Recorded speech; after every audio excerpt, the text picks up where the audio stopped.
So many people are going, and we are hearing it more and more that people are going through surgery for piles. Right. Good afternoon, everybody, and welcome to all the viewers to the Nature Fits Doctors Speak podcast. Today, we are here with our guest speaker, Dr. Gaurangi Karmarkar, to address a very important health issue which is very prevalent in India. Do we all know that 11% of the Indian population is actually affected by piles? 4 crore Indians have been affected by piles, and I should say it is very prevalent more in the urban than the rural area. Today, we need to decode what is the root cause of this disease and how this disease can be managed naturally or without surgery or operations. It's a very painful health condition, and it can really, deactivate the person from his day to day work. And because of certain taboos, not many people are very free to talk about it also. So, today, we will dive into how Ayurveda and holistic practices are helping thousands to heal from piles with our expert guest speaker, Dr. Gaurangi Karmarkar. Dr. Gaurangi has 23 years of clinical experience. She is an MD in Ayurveda, and she has a proven track record of helping patients overcome piles. Ma'am is the founder of Tejasvi Ayurveda and Panchakarma Clinic, which is there in Thane and Dadar. She is a published researcher and frequent guest on ZTV, Sam TV, and Times of India. Dr. Karmakar has received multiple accolades, including the Navarashtra Women Achievers Award, the Dhanvantri Award, and the Ayush Global Award.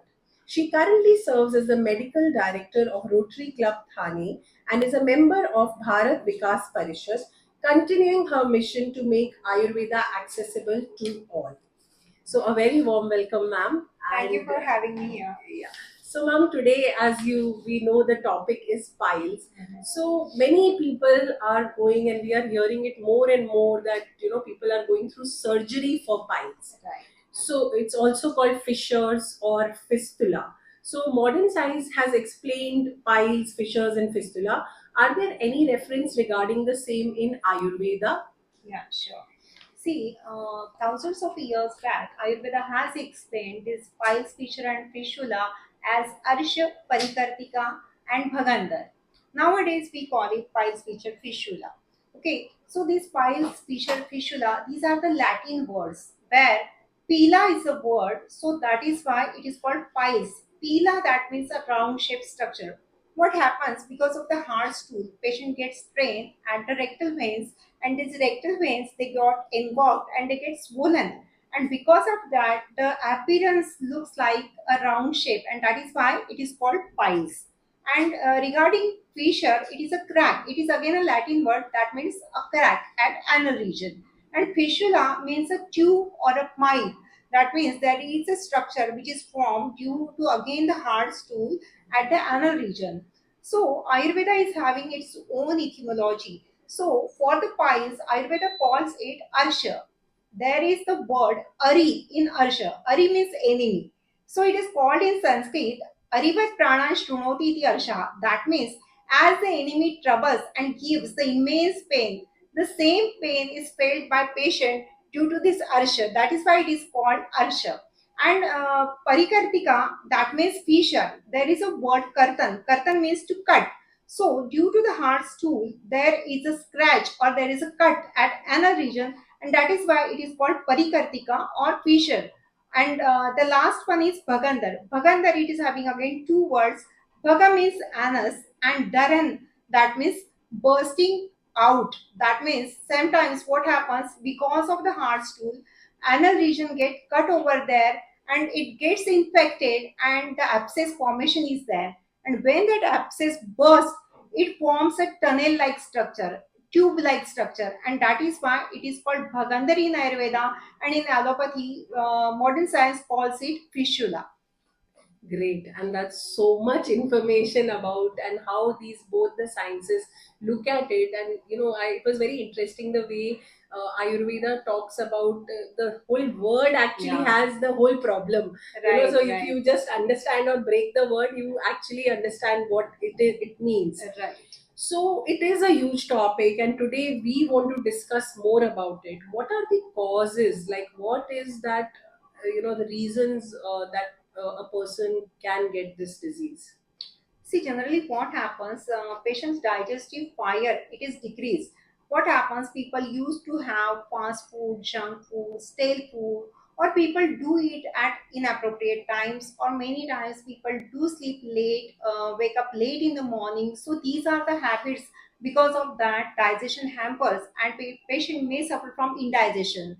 So due to indigestion, not only patient is suffering from constipation, but patient is suffering from loose motions, flatulence, and these kind of things. Many times people do think that one may get piles due to constipation or hard stool only, but it is not 100% true. What happens with piles? See what happens when a patient get hard stool. Because of that hard stool, patient gets strain over the rectal veins, and they get engulfed and they burst, and the blood comes out of it. Okay, and rectal veins they get swollen, and it is called piles. So again, due to loose motion or ill-formed stool, patient again gets the same pressure on the rectal veins, and patient may get piles.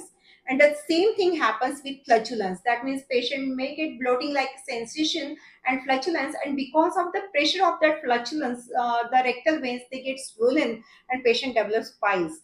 One more thing about this causes, one thing is that many times what happens with patients, they are having early in the morning they get reflex to defecate the motion, but what happens, they prioritize some other things, and they may think that I'll finish this my work and then I will go to washroom. So what happens, they suppress the nature's call, and by when they suppress this nature call, then what happens, whatever the stool which is accumulated in that rectum, so watery part gets absorbed, and the stool becomes hard. Okay, and because of the pressure of that hard stool, again patient develops piles. And one another thing is there, what happens, many times patient may not get reflex to defecate the motion, but what they think that I have to reach office, students they may think I have to reach school or colleges. So what they do, they go to washroom, and they forcefully create the reflex to defecate. And see, this forceful creating the reflex is again the cause of the pressure on the rectal veins. That means suppressing the motion, suppressing the reflex, and forceful creation of that reflex is again the bad thing which is putting pressure on the rectal veins, and patient is getting swollen vein, that is the piles. Another thing is that patient is sitting on a commode and reading newspaper or watching mobile for a long time. This again creates a lots of pressure on the rectal veins, and that causes piles. Another thing is that people they are sitting in their office for a long time on the same position. This is again putting pressure on the rectal veins, and that is the cause of piles. And one more physiological cause is pregnancy. In pregnancy, due to the gravid uterus, the abdominal pressure increases, and that may lead to the swollen rectal veins, that is the piles. And many times liver get health that get hampered, and that is the cause of piles. So in nutshell, I would like to tell you that any kind of indigestion will lead towards piles. Right. So, ma'am, one you mentioned that it's usually the bleeding that happens through the rectum area. So Yeah. now, are there any form of piles which does not have bleeding, or it is only this type of piles? So if you can explain us the different Yeah, types. yeah. There are two types of piles. One is bleeding piles, and another is non-bleeding piles. Both the piles and the treatment for both is absolutely different.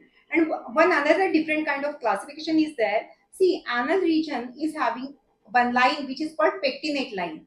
So the piles which are situated above the pectinate line, they are called internal piles, and the piles which are situated below the pectinate line, they are called external piles. When internal piles are there, at that time it never pains, and when it bleeds, the bleeding is bright red in color.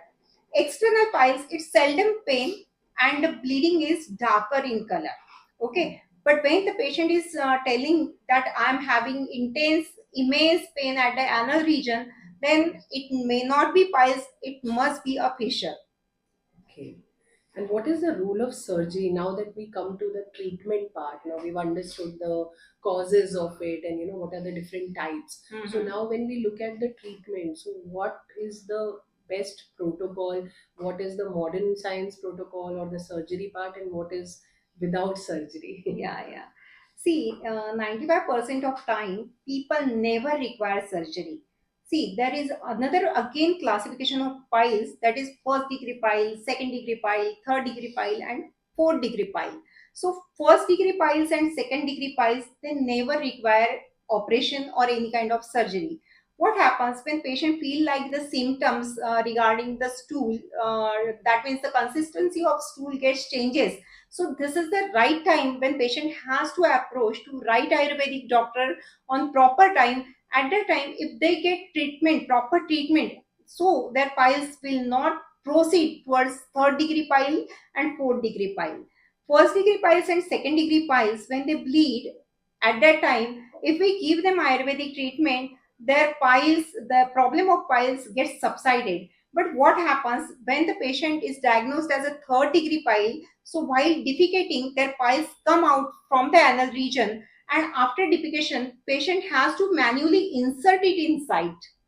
And in case of 4 degree piles, the piles they come outside and they stay as they are, and they obstruct the motion. And if they get infected, then definitely the surgery is required.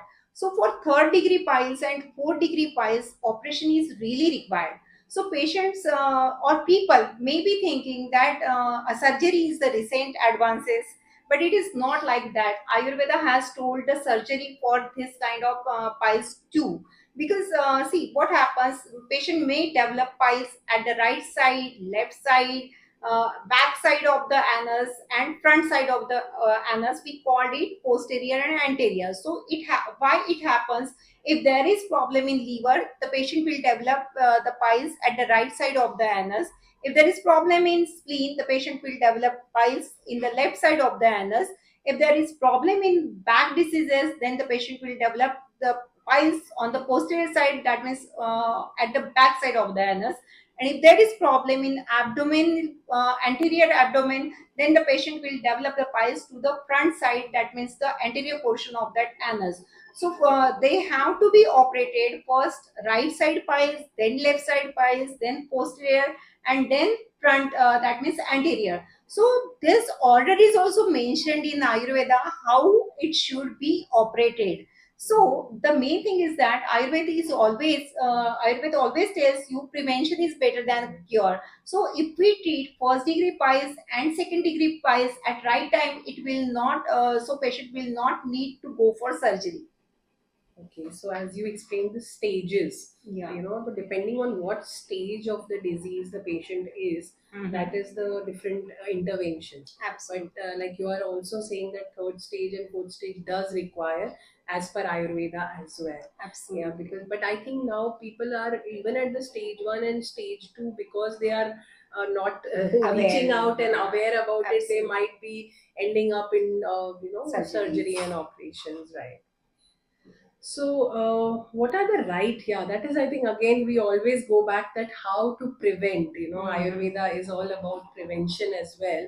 So, what are the right food habits and lifestyle which a patient follows, and how they can, what are the early symptoms also that we can identify and, try to work on that? Right. Yeah. See, what is more important thing is that digestion. Okay. So the right food habits, that means you have to avoid gluten. That means wheat chapati. You have to add jawar, which contains fiber. So it is very good for your stool. That your stool will not be hard in nature if you are eating jawar, najri, this kind of items instead of eating chapati. You have to avoid non-veg, that means fish and chicken, because these are the things, because of the fish patient may patient may suffer from bleeding piles. Okay, and because of the chicken, patient may get hard stool. That is why for 3 months at least, if the patient is suffering from piles, then for 3 months patient has to avoid the non-veg items. Patient has to avoid green chilies. Okay, and patient must avoid curd for 3 months. But instead of that, patient may go for buttermilk. Buttermilk is very good for these patients.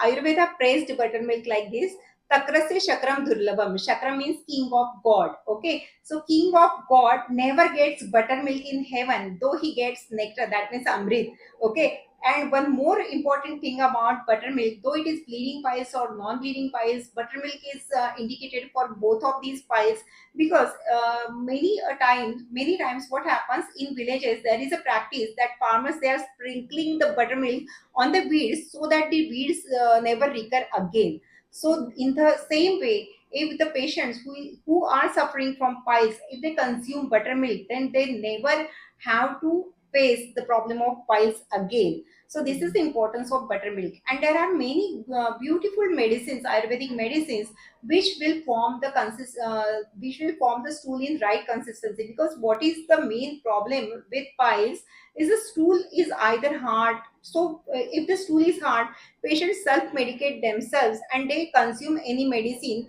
just to make the just to break that hard stool. But what happens if they self medicate? The stool becomes liquid in nature, and that liquid is stool again creates or puts the pressure on the rectal walls. So what is more important, formation of stool should be, it should be bulk form. It should be well formed, just like a peeled banana. The stool should be like a peeled banana. If it is like that only, then only patient will not suffer from piles. So there are many medicines like decoction of black resins, Hirada powder is there. So these medicines will form the bulk of the stool in a right consistency. Most of the times what happens, the stool is watery loose. So we do have best medicines like Putash, Pilbafal, these kind of medicines, which again will make the stool absolutely in well form. And there are some beautiful medicines, carminative medicines like Bhaskar Lavan Churna, Hingvashtak Churna. These are the medicines which relieves the flatulence. But again, these are the medicines. This should be consumed under supervision, under expert guidance. That it should patient should not do like this. That they heard it on a podcast and they self medicate themselves. Right. So it is really not indicated.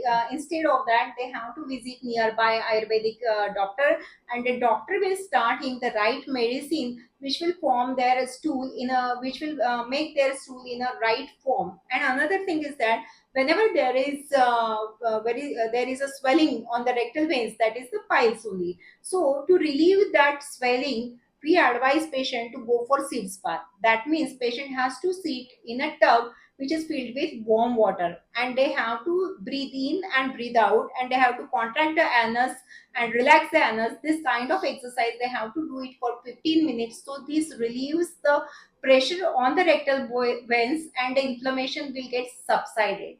And another thing is that I told you if the patient is suffering from first degree piles or second degree piles, so at that time we are giving panchakarma which is called basti. The basti, it is given, it is instilled through the anal root. It is not like enema, but the root is absolutely same, but the mode of action is totally different. So when we instill that medicated oil inside, if the patient is suffering from bleeding piles, that bleeding stops, and the swelling, it disappears. That means patient is 101% free from first degree and second degree piles, and this is how surgery is absolutely not required.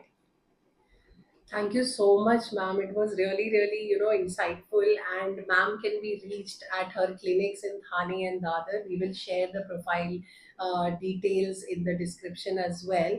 And I think everything boils down to when we look at either the stomach or the mind, where all and most of the diseases, take a birth, Right, right. and so many of the diseases and piles also having the root cause in our digestion, in the food, in our lifestyle. So we all, every podcast that we have done with you, I think we conclude with that, that if we can follow certain basic principles of lifestyle and diet, we all don't reach that stage. But yes, if we are already at this stage, there is a wonderful science of Ayurveda, panchakarma, and as we shared, that ma'am is an expert in panchakarma as well. So thank you so much, ma'am. Thank you for Thank you. sharing this information. Yeah.